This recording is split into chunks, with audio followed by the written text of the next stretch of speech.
Some think words are like air, tiny and harmless.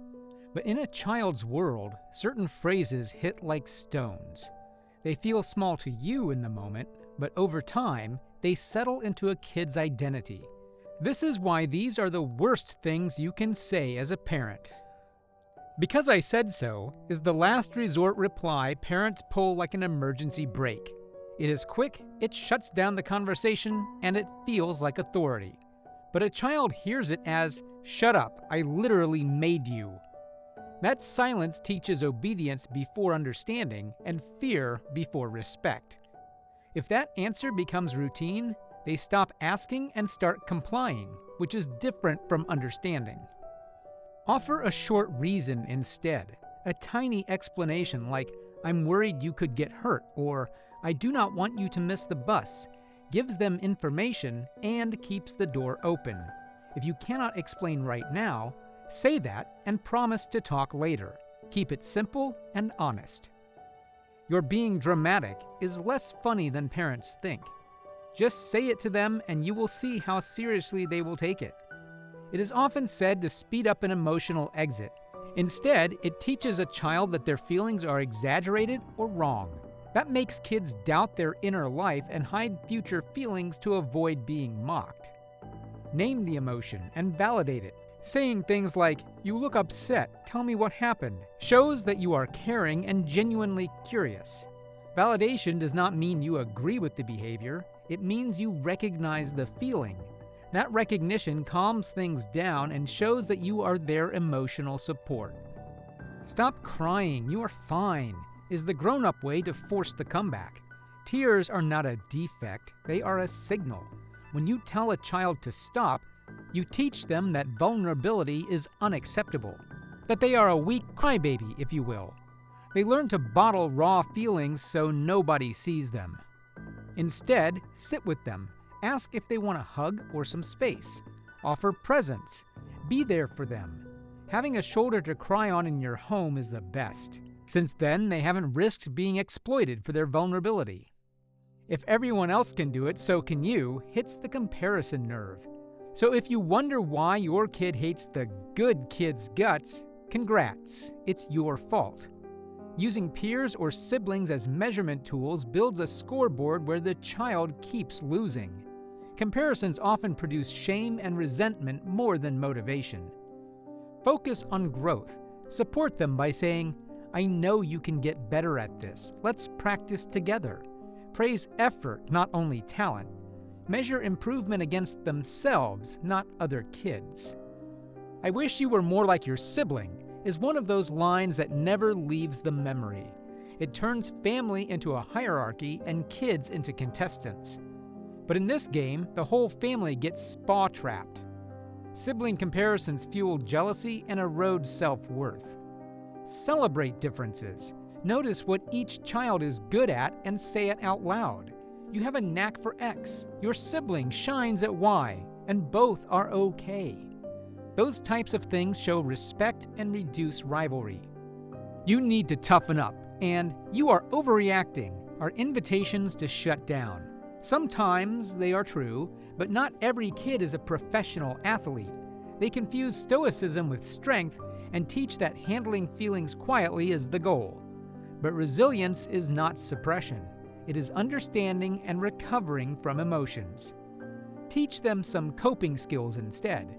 Give them tools that work in the moment instead of telling them to swallow it. Because just as with everything, they have a limit. So if you suddenly see your kid turn from good to bad, think about your contribution to that as well. Don't be such a baby and stop acting like... That sounds mean and final. Infantilizing language makes normal needs shameful. If kids are called babies, they might start hiding needs rather than asking for help. Instead of offering some support, you are being a bully to your own kid. Normalize help. Everyone needs it sometimes. Ask them what would help you right now. When you frame support as normal, you teach maturity rather than weakness. "You make me so angry" points a spotlight at the child as the cause of the parent's emotions. It can build guilt and the impression that the child owns adult feelings. That blurs boundaries and creates undue responsibility for the kid, meaning that either you can instill fear that ruins the relationship or get manipulated without even having the slightest idea.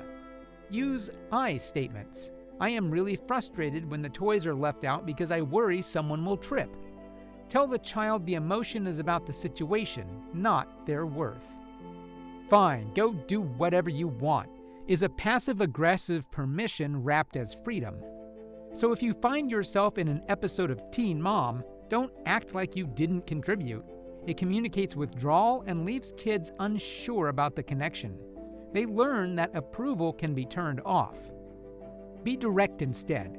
I cannot agree to that. Let's find another option. Or, I am too upset to decide right now. Saying things like that is normal. If you talk to your kid like they are a kid, they will stay a kid and make decisions as one as well. You'll never make friends acting like that weaponizes social anxiety. Threatening social exile teaches kids to shape themselves out of fear rather than authenticity. So yeah, you are yet again being a bully. Coach them instead. Some people might not like that right now, or you might annoy someone with that. Or just tell them a story about you, since we all had some annoying kid traits at some point or another. Be relatable and helpful, not judgmental and rude. Calm down can be deceptively dismissive. When someone is spiraling, those words sound like being told to stop breathing. It is likely to escalate the emotion rather than soothe it, especially if they hear it from someone who should be there with them, unconditionally.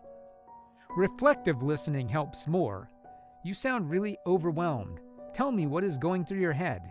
Things like these invite sharing and lower defenses. Tone counts as much as words, so slow your voice and take a breath. The physical cue that you are calm helps signal safety.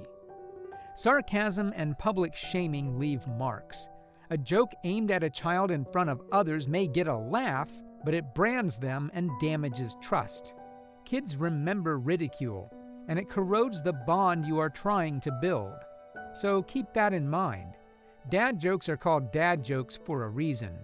Wait until your kid is old enough to reciprocate that type of humor. Conditional love phrases like, I only love you when, or I would be so embarrassed if, wrap affection in performance. That teaches kids their worth is negotiable and dependent on behavior. Make love unconditional in language even while correcting behavior. Threatening futures like, if you keep this up, you will end up alone, or you will never do anything with your life. Use fear to punish and are abstract and unhelpful. Children rarely connect current small mistakes with far-off doom, but they do connect with shame. Stick to immediate consequences. If you miss your homework tonight, you will lose movie night tomorrow. Now, that gives clear cause and effect and teaches responsibility without terrifying their sense of self. Also, as a parent, when you slip up, repair. Perfection is a myth. Say sorry, explain, and try again. A parent's apology teaches repair and teaches your kid how to fix relationships. That lesson is worth more than any delusion that you might have had about actually being perfect. Remember that words compound. One careless phrase can echo, and a tiny, thoughtful swap can change the trajectory. Swap dismissals for questions, threats for boundaries, and nosiness for curiosity. You will still mess up. That is fine. What matters is noticing the look on their face and being brave enough to correct yourself if needed. Parenting is a practice of small repairs. Keep practicing the reparative moves, and you will see the small changes add up into a relationship that feels safe and honest. Kids do not remember how perfect you were in your stories. They remember the present and how you are to them now.